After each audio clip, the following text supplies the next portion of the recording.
अब इस वक्त की एक आपको वाराणसी से बड़ी ब्रेकिंग खबर बताते हैं। वाराणसी में मणिकर्णिका घाट के पुनर्विकास कार्य को लेकर सोशल मीडिया पर फर्जी और भ्रामक तस्वीरें फैलाने के मामले में पुलिस ने सख्त कार्रवाई की है।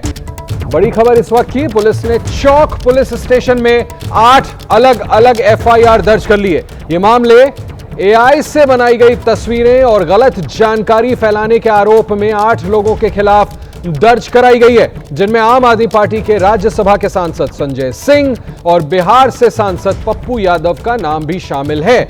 इस वक्त की आपको बड़ी खबर बता रहे हैं। भ्रामक खबरें फैलाने के आरोप में 8 लोगों के खिलाफ अलग अलग एफआईआर दर्ज करा दी गई है। इनमें आम आदमी पार्टी के राज्यसभा सांसद संजय सिंह का नाम शामिल है और बिहार से सांसद पप्पू यादव का नाम भी शामिल है। भ्रामक खबरें फैलाने वाले 8 लोगों पर केस दर्ज कर लिया गया है। इस वक्त की बड़ी खबर, ये तस्वीर हम आपको दिखा रहे हैं मणिकर्णिका घाट की, जहां पर अहिल्या भाई होलकर की जो मूर्ति थी उसको लेकर के ये विवाद उठ खड़ा हुआ।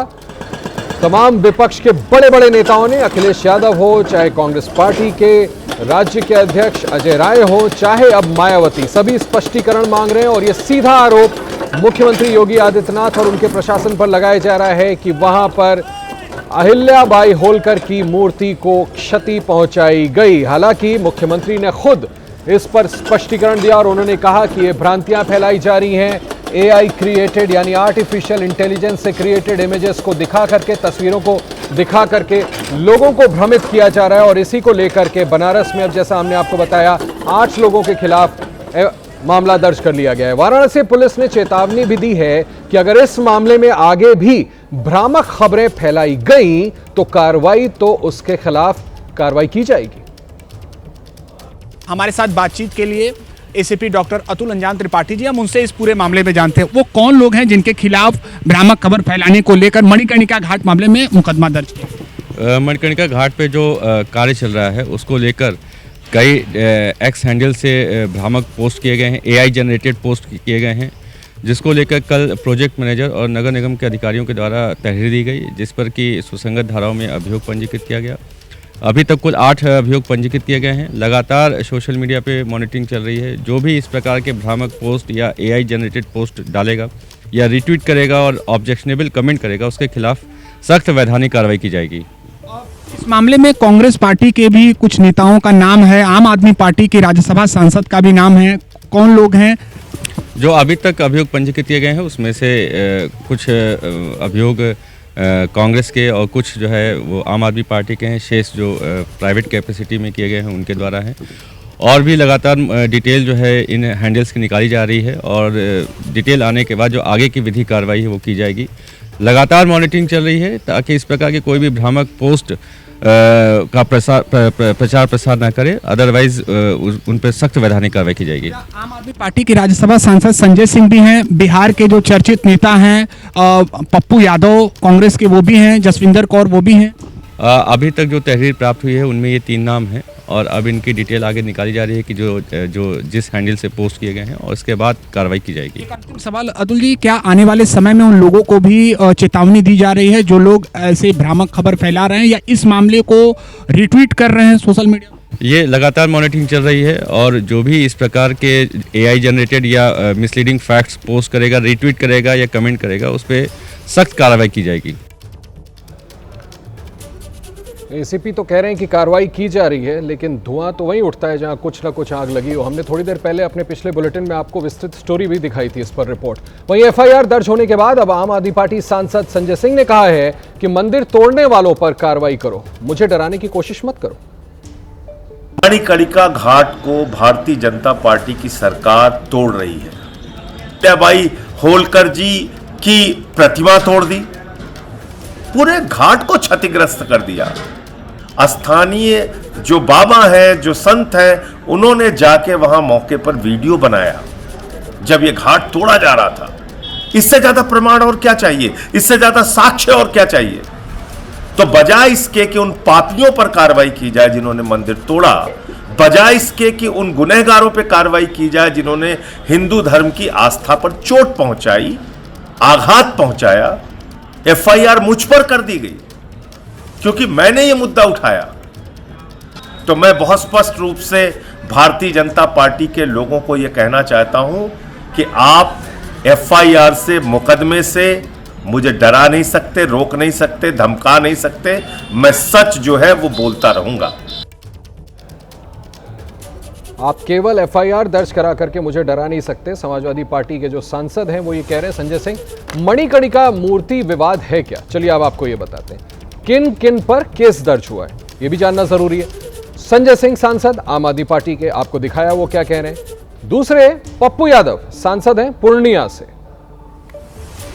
मणिकर्णिका केस आरोप क्या है इनमें, ये आपको बताते। धार्मिक भावनाएं भड़काने, सामाजिक सौहार्द बिगाड़ने, सौंदर्यकरण के काम में भ्रम फैलाने और अफवाह फैलाने के आरोप हैं। ये वो मुख्य बातें हैं जो हम आपको बता रहे हैं, जिसको लेकर के यहां पर विवाद हुआ है। वाराणसी पुलिस ने चेतावनी भी दे दी है कि अगर इस मामले में आगे भी भ्रामक खबरें फैलाई गई तो कार्रवाई होगी।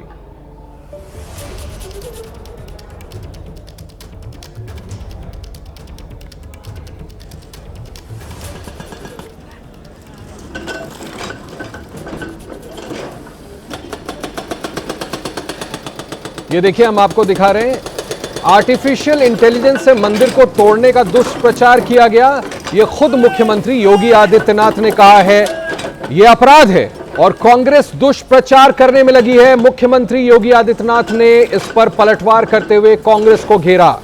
प्रोजेक्ट को बदनाम करने, ये सब कर रहे हैं प्रोजेक्ट को बदनाम करने के लिए, चाहे वो समाजवादी पार्टी के मुखिया हो, चाहे कांग्रेस पार्टी हो। मुख्यमंत्री कहते हैं कांग्रेस ने देश की विरासत को बदनाम किया है। योगी आदित्यनाथ ने पलटवार किया है सीधा कांग्रेस पार्टी। और अब ये देखिए, बीजेपी विश्वासघात का दूसरा नाम बन गई है अखिलेश यादव। उत्तर प्रदेश के पूर्व मुख्यमंत्री प्रियंका गांधी, कांग्रेस की महासचिव, कहती है धार्मिक सांस्कृतिक विरासत को ध्वस्त करना दुर्भाग्यपूर्ण है। मायावती, सरकार को स्थिति स्पष्ट करना चाहिए ताकि लोगों की आस्था बनी रहे, भावनाएं आहत ना हो। अजय राय, जो कि उत्तर प्रदेश में कांग्रेस के अध्यक्ष हैं, बीजेपी की सरकार धार्मिक स्थान का विध्वंस कर रही है। मनोज काका, प्रवक्ता है समाजवादी पार्टी के, कहते हैं अब ये दूसरा औरंगजेब कौन है जो मूर्ति तोड़ रहा है। इसके द्वारा जो दुष्प्रचार किया जा रहा है वह यही वीडियो बना करके, जो अपने आप में एक अपराध है, गुमराह करने का प्रयास हो रहा है। अनलगल और झूठी तस्वीरें प्रस्तुत करके जनता जनार्दन को गुमराह करने का काम किया जा रहा है। बीजेपी को हेरिटेज नहीं समझ में आती और हर इतिहास मिटाना चाहते हैं। आपका कोई अच्छा इतिहास होगा उसको मिटा देंगे, ये अपना इतिहास बनाना चाहते हैं, इसलिए किसी के भी अच्छे काम को भी ये पसंद नहीं करते हैं। इनको संरक्षण की परिभाषा नहीं समझ में आती। ये पहली बार मंदिर तोड़े नहीं गए हैं, शायद धरती पर किसी राजा ने इतने मंदिर नहीं तोड़े। मुख्यमंत्री जी एक बहुत बड़े मठ के महंत हैं और उस स्थान पर बैठकर वो झूठ बोल रहे हैं।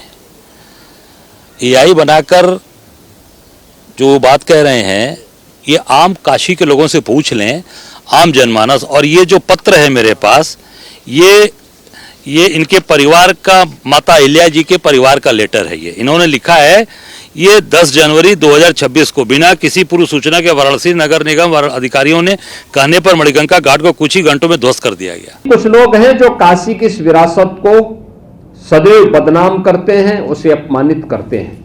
विरासत का सम्मान कैसे होता है, हमें कांग्रेस से पूछने की आवश्यकता नहीं है। लखनऊ में इंडिगो विमान की इमरजेंसी लैंडिंग कराई गई है। बड़ी खबर लखनऊ से।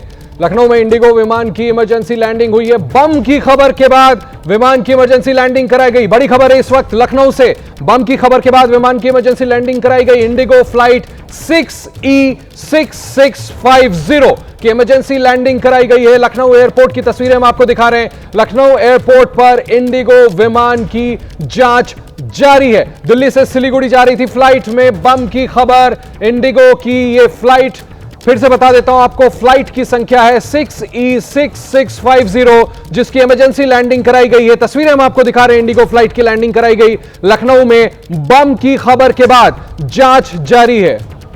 नीतीश पांडे हमारे साथ फोन लाइन पर जुड़े हुए हैं। नीतीश, बम की खबर के बाद इसको लैंड कराया गया और अभी जांच जारी है, अभी जांच में क्या निकल के आ रहा है, क्योंकि ये तो बड़ी खबर है वहां लैंडिंग करा देना। जी, ये बड़ी खबर और आपको बता दें कि जैसे ही ये सूचना मिली पायलट को कि वहां पर जो स्टाफ था उसने सूचना दी, जो लोग थे उन्होंने सूचना दी कि वॉशरूम के पास कुछ ऐसा मैसेज उनको दिखा, जिसके बाद जो विमान है उसकी इमरजेंसी लैंडिंग कराई गई। और विमान संख्या की बात करें तो 60-68-85 जो विमान संख्या है जहाँ पर इमरजेंसी लैंडिंग कराई गई। और इसके बाद जो सीआईएसएफ की टीम है वो जांच पड़ताल कर रही है। और अगर बात करें तो जो सभी यात्री हैं उनकी भी ट्रेनिंग करके, उनकी स्कैनिंग करके पूरी तरह से उनको बाहर निकाल दिया गया है। यात्री पूरी तरह से सुरक्षित है और कंट्रोल में है, कोई भी वैसी और ये जो नीतीश आपने बताया कोई संदिग्ध चीज वहां पर दिखी है, क्या उसकी तफ्तीश हुई, पता चला कि वो क्या था जिसको लेकर के ये अचानक भय फैला और इसकी इमरजेंसी लैंडिंग कराई गई? वो था क्या, वो चीज क्या है?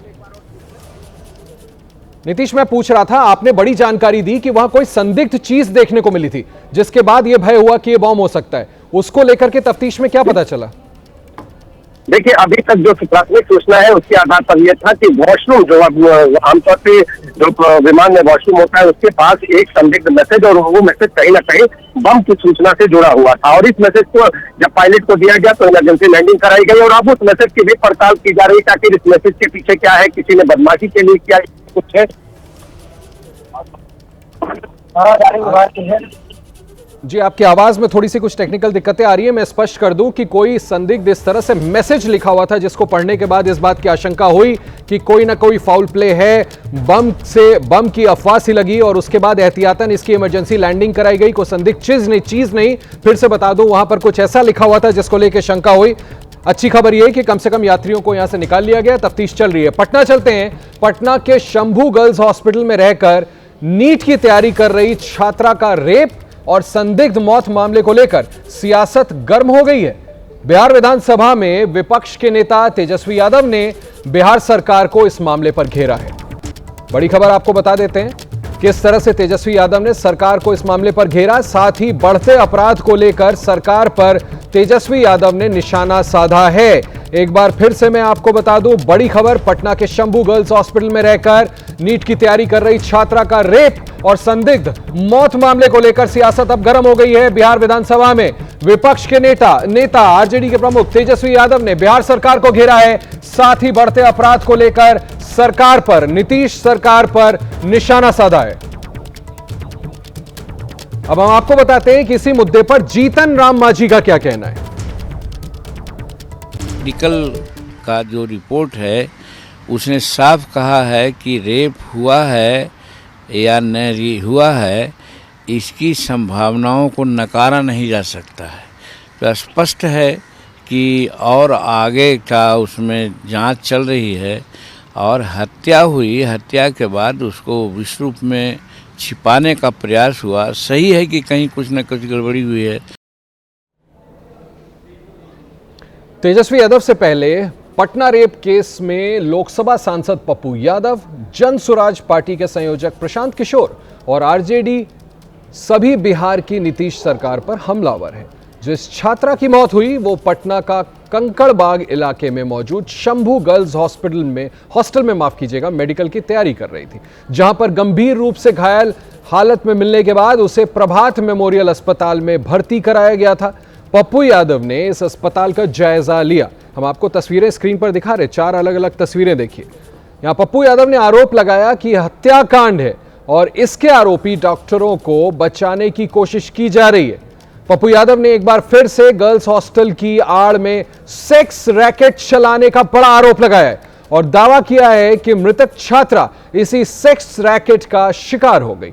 वहीं वीआईपी के अध्यक्ष मुकेश सहनी ने मामले में सीबीआई जांच की मांग की है और इसे लेकर प्रधानमंत्री मोदी को खत भी लिखा है, जबकि जन स्वराज पार्टी के संयोजक प्रशांत किशोर ने भी मामले को लेकर एसएसपी से मुलाकात की है और उम्मीद जताई है कि इस मामले के लिए गठित एसआईटी से पीड़ित परिवार को इंसाफ जरूर मिलेगा। आरजेडी महिला प्रकोष्ठ की नेताओं ने भी इस मामले को लेकर एसएसपी से मुलाकात कर निष्पक्ष जांच की मांग की है। 5 तारीख से हम ये सवाल उठा रहे थे। हम बेटी के घर पर गए थे। हमने पहला दिन ही कहा था, हमने पहले ही कह दिया, हमने गृह मंत्री जी से सीबीआई इंक्वायरी की मांग की है। हमने पहले ही दिन कह दिया कि सारे हॉस्टल की स्थिति अच्छी नहीं है। कौन है मनीष रंजन, कौन है अभिषेक? मनीष रंजन के कई अस्पताल हैं, कई लॉजेज हैं, सेक्स रैकेट का काम करता था। आनंद फानन में उनको जेल भेज दिया गया केस को दबाने के लिए। बात करते हैं ए.आर. रहमान से जुड़े विवाद की। विवाद में घिरे संगीतकार ए.आर. रहमान की सफाई। बॉलीवुड में सांप्रदायिक भेदभाव वाले बयान पर ए.आर. रहमान ने अब सफाई दी है। कई बार भावनाओं को गलत समझा जाता है, ए.आर. रहमान अपनी सफाई में कहते हैं। बड़ी खबर इस वक्त की, संगीत मेरे लिए संस्कृति के सम्मान का एक जरिया है। ए.आर. रहमान ने अपनी सफाई में यह बात कही है, भारत मेरी प्रेरणा, मेरा गुरु और मेरा घर है। ए.आर. रहमान की तरफ से यह सफाई है, मैं भाग्यशाली भारतीय हूं जिसे अभिव्यक्ति की आजादी है। ए.आर. रहमान अब यह कहते हैं जब उनके बयान पर बड़ा बवाल हो जाता है, मेरा मकसद सिर्फ संगीत के जरिए सेवा करना है। ए.आर. रहमान की तरफ से सफाई आई है। Music has always been my way of connecting, celebrating, and honoring our culture. India is my inspiration, my teacher, and my home. I understand that intentions can sometimes be misunderstood, but my purpose has always been to uplift, honor, and serve through music. I have never wished to cause pain, and I hope my sincerity is felt. I feel blessed to be Indian, which enables to create a space which always allows freedom of expression and celebrates multicultural voices. Congress नेता फूल सिंह बरैया की rape पर वाली टिप्पणी के बाद अब Samajwadi party के नेता एसटी हसन ने बेतुका बयान दे दिया। उन्होंने रेप की घटनाओं के लिए इंटरनेट को जिम्मेदार ठहराया है। बेहुदी दलील देते हुए कहा कि इंटरनेट पर अश्लीलता से युवा अपने हार्मोन्स को कंट्रोल नहीं कर पाते। कांग्रेस और समाजवादी पार्टी के नेताओं की दलील पर बीजेपी ने भी पलटवार किया और बीजेपी ने दोनों ही नेताओं के बयान को शर्मनाक बताया है। मैं इस बात को मानता हूं कि ये इंटरनेट बहुत बड़ी वजह है। इंटरनेट के ऊपर जो अश्लीलता इस वक्त छाई हुई है, जब जवान लड़के उसको देखते हैं तो उनका एक हार्मोन टेस्टोस्टेरोन इतना बढ़ जाता है कि वो फिर अपने को सेक्स परफॉर्म करने से रोक नहीं सकते। इस बीच में अगर कोई महिला या कोई लड़की उनके आसपास फंस जाती है तो उसका रेप हो जाता है। समाजवादी पार्टी और कांग्रेस के नेताओं के महिला विरोधी बयान ये स्पष्ट करते हैं कि कांग्रेस और समाजवादी पार्टी की नीति और नीयत और सोच महिला विरोधी है। ये वैसी राक्षसी सोच है जो सोच दानवों में हुआ करती थी। कांग्रेस और समाजवादी पार्टी के शीर्ष नेता राहुल गांधी और अखिलेश यादव द्वारा इन नेताओं को सस्पेंड और डिसमिस नहीं करना ये स्पष्ट करता है कि ऐसी सोच ये नेता आगे इसीलिए ले जाते हैं क्योंकि राहुल गांधी और कांग्रेस पार्टी और समाजवादी पार्टी इन नेताओं के खिलाफ कार्रवाई नहीं करती। जो महिलाओं के खिलाफ बयान देता है उसको कांग्रेस पार्टी और समाजवादी पार्टी प्रमोट करती है। इसीलिए देश की महिलाएं ये महिला विरोधी पार्टियों के खिलाफ है। और आपको बता दें, इससे पहले कल मध्य प्रदेश से कांग्रेस के विधायक ने रेप को लेकर विवादित बयान दिया था। कांग्रेस विधायक फूल सिंह बरैया ने कहा था कि अगर खूबसूरत लड़की दिख जाए तो उसका रेप हो सकता है। आप भी सुनिए फूल सिंह बरैया का ये विवादित बयान। मेरी बहन बेटी, इंडिया में सबसे ज्यादा रेप किसके होते हैं? शेड्यूल कास्ट, शेड्यूल ट्राइब और मोस्ट ओबीसी होते हैं। तो मेरा कहने का मतलब है, रेप की थ्योरी ये है कि कोई भी कैसी भी दिमाग का आदमी रास्ते में जा रहा है, उसे खूबसूरत अगर लड़की दिखी, सुंदर, अति सुंदर, तो उसका ब्रेन है वो इधर वो विचलित हो सकता है, तो रेप हो सकता है। आदिवासी में कौन सी अति सुंदर स्त्री है? एससी की कौन सी अति सुंदर स्त्री है? क्यों होता है बलात्कार? उनके धर्म ग्रंथों में इस तरह की निर्देश दिए गए, हिंदू धर्म ग्रंथों में। हाँ, उनके ग्रंथों में। अब हिंदू है कि नहीं है, मैं उनके ऊपर मुझे कुछ नहीं कहना। उनके ग्रंथों में ये लिखा है कि इस जाति के साथ सहवास करने पर ये तीर्थ का फल मिलेगा, इसके साथ ये सहवास करने पर फलाना तीर्थ का मिलेगा, इसके वजह करेगा। तो अब वो नहीं जा पाता उस वहां तीर्थ को, उन धर्म ग्रंथों में जो लिखा है नहीं जा पा रहा। तो घर बैठे विकल्प क्या दिया गया है? घर बैठे इनकी औरतों को पकड़ करके सहवास कर दो तो फल मिल जाएगा।